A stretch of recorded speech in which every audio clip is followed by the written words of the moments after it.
French fish market.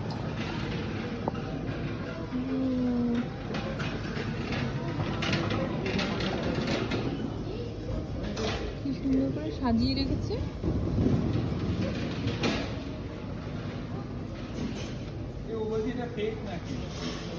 এগুলো কিরকম ভাবে সাজিয়ে রেখেছে এটা?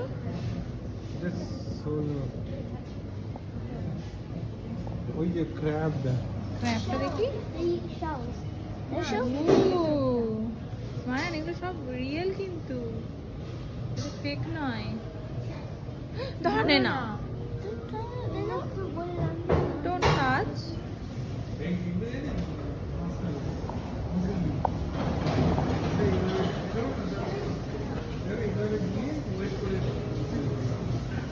ও এই যে দিস ইজ রিয়েল মামা। এই যে এটা দেখো লুক, they are live. হ্যাঁ রে বাবা, জাস্ট তোমায় ধরে দেবে নাকি? হ্যাঁ তুলে ওয়েট করে না ডেট নয় ওরা। Look at this. ওরা রেস্ট নিচ্ছে।